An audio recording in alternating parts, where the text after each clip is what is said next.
Bismillahirrahmanirrahim. Assalamualaikum warahmatullahi wabarakatuh. Alhamdulillahilladzi arsala rasulahu bil huda wa dinil haq liyuzhirahu 'ala ad-dini kulli wa kafa billahi syahida. Asyhadu an la ilaha illallah wa asyhadu anna Muhammadan abduhu wa rasuluhu. Allahumma shalli wa sallim ala Muhammad wa ala alihi wa ashabihi wa man tabi'ahum bi ihsan ila yaumiddin. Qala Allah Ta'ala fil Qur'anil Karim, a'udzu billahi minasyaitonir rajim. Ya ayyuhalladzina amanu kutiba alaikumus syiyam kama kutiba 'alal ladzina min qablikum la'allakum tattaqun. Shadaqallahul azim wa shadaqa rasulul karim, amma ba'd. Hadirin wal hadirat rahimakumullah. Marilah senantiasa kita memanjatkan puja dan puji syukur kehadirat Allah Subhanahu wa taala atas segala limpahan rahmat dan karunia-Nya kepada kita, berupa kesehatan, kesempatan, sehingga kita semua bisa bertemu kembali di bulan Ramadan, bulan yang mulia di tahun 1442 Hijriah ini.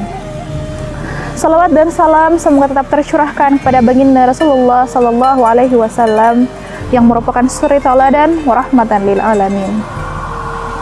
Hadirin wal hadirat yang dimuliakan Allah Subhanahu wa taala. Bulan puasa merupakan bulan yang mulia, disiapkan Allah Subhanahu wa taala sebagai hadiah untuk para hambanya yang beriman. 1 bulan di antara 12 bulan yang Allah siapkan dengan pahala yang berlipat ganda. Dalam sebuah hadits qudsi yang diriwayatkan oleh Imam Bukhari, Allah Subhanahu wa taala berfirman, orang yang berpuasa itu meninggalkan makan, minum dan syahwatnya karena taat pada perintahku. Puasa itu untukku dan aku akan memberikan balasannya, sedang satu kebajikan dibalas dengan 10 kali lipat. Ma'asyiral mu'minin rahimakumullah. Dalam melaksanakan ibadah puasa, kita harus menjamin bagaimana kita menjaga pahala dan nilai puasa kita tetap terjaga. Untuk itu, pada kesempatan ini, saya akan menjelaskan sunnah-sunnah yang diutamakan dalam bulan suci Ramadan. Sebenarnya, segala kebaikan yang kita lakukan di bulan suci Ramadan akan dilipat gandakan oleh Allah Subhanahu wa ta'ala. Namun, saya akan memberikan penekanan pada sedikitnya 7 sunnah yang insya Allah ketika kita melaksanakannya, maka ibadah puasa kita nilainya, pahalanya akan tetap terjaga. Yang pertama adalah makan sahur. Sebagaimana yang kita ketahui, rukun puasa salah satunya ialah makan sahur.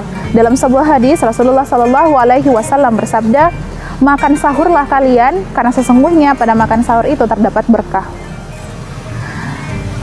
Kita makan sahur sesungguhnya bukan untuk memberikan kekuatan pada tubuh kita untuk melaksanakan puasa di hari berikutnya. Namun, kita makan sahur karena kita mengharapkan berkah dari Allah Subhanahu wa taala. Untuk itu, pastikan bahwa kita tidak pernah meninggalkan makan sahur. Yang kedua, sunnah yang kedua, yakni menyegerakan berbuka puasa.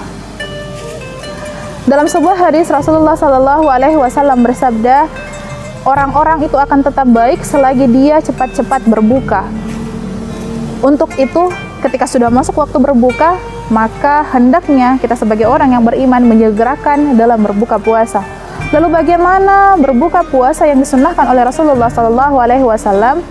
Rasulullah bersabda dalam sebuah hadis, jika seseorang ingin berbuka di antara kalian, maka berbukalah ia dengan kurma, dan jika ia tidak memperoleh kurma, maka berbukalah dengan air, karena sesungguhnya air itu suci. Jamaah sekalian, sunnah yang ketiga yakni berdoa pada saat berbuka puasa. Kita semua mafhum bahwa salah satu waktu mustajab dikabulkannya doa adalah ketika berbuka puasa. Untuk itu, hendaknya kita sebagai hamba yang beriman memperbanyak berdoa pada waktu berbuka puasa, bukan hanya sekedar memperbanyak hidangan berbuka, namun juga memperbanyak doa kepada Allah Subhanahu wa taala. Sunnah yang keempat, yakni menjauhi perselisihan. Dalam sebuah hadis Rasulullah Sallallahu Alaihi Wasallam bersabda, pada hari seseorang berpuasa, hendaknya dia meninggalkan perkataan kotor atau perkataan yang gaduh. Dan jika ada salah seorang yang mengajak dia berselisih atau mengajak dia bermusuhan, maka hendaknya dia berkata, saya sedang berpuasa. Untuk itu jelas bahwa ketika kita ingin menjaga pahala puasa kita, ketika kita ingin menjaga nilai ibadah puasa kita, hendaknya kita menjauhi perkataan-perkataan yang tidak berguna. Jamaah sekalian, sunnah yang selanjutnya, sunnah yang kelima adalah bersedekah. Dalam sebuah hadis, Ibnu Umar bertanya kepada Rasulullah SAW, sedekah yang paling utama itu yang mana Rasulullah? Kemudian Rasulullah bersabda, sedekah yang utama adalah sedekah di bulan suci Ramadan. Kembali kepada penjelasan di awal bahwa segala sesuatu dilipat gandakan 10 kali lipat pada bulan suci Ramadan, maka sedekah yang kita lakukan akan dilipat gandakan 10 kali lipat pada bulan suci Ramadan. Apatah lagi sekarang ini kita berada dalam situasi yang memang mengharuskan untuk kita saling berinteraksi, saling membangun hubungan sosial satu sama lain, saling bantu-membantu satu sama lain, maka hendaknya kita memperbanyak sedekah kita pada bulan suci Ramadan ini. Sunnah yang keenam, jamaah sekalian, yakni sholat malam. Dalam sebuah hadis Rasulullah SAW bersabda, "Man qama Ramadana imanan wa ihtisaban, ghufira lahu ma taqaddama min dzambi." Barang siapa yang mendirikan sholat malam pada bulan suci Ramadan dengan keimanan dan mengharap ridho dari Allah Subhanahu wa Ta'ala, maka Allah akan menghapus dosa-dosanya yang terdahulu. Mengapa di bulan suci Ramadan, hanya di bulan suci Ramadan kita melaksanakan sholat tarawih? Karena sholat malam di bulan suci Ramadan itu pahalanya akan dilipat gandakan oleh Allah Subhanahu wa Ta'ala. Sunnah yang ketujuh, yakni sunnah yang terakhir pada kesempatan yang berbahagia ini, yakni beriktikaf pada 10 hari penghabisan di bulan suci Ramadan. Ibnu Umar radhiyallahu anhu berkata, Rasulullah sallallahu alaihi wasallam melaksanakan i'tikaf di 10 hari penghabisan pada bulan suci Ramadan. Untuk itu, sebagai hamba yang beriman, hendaknya kita melaksanakan ibadah di bulan suci Ramadan dengan memaksimalkan ibadah kita. Tidak hanya dengan ibadah wajib, namun juga sunnah-sunnah yang diutamakan di bulan suci Ramadan. Semoga ketika bulan Ramadan meninggalkan kita, kita betul-betul bisa menjadi insan yang bertakwa. Billahi fisabilil haq, fastabiqul khairat. Wassalamualaikum warahmatullahi wabarakatuh.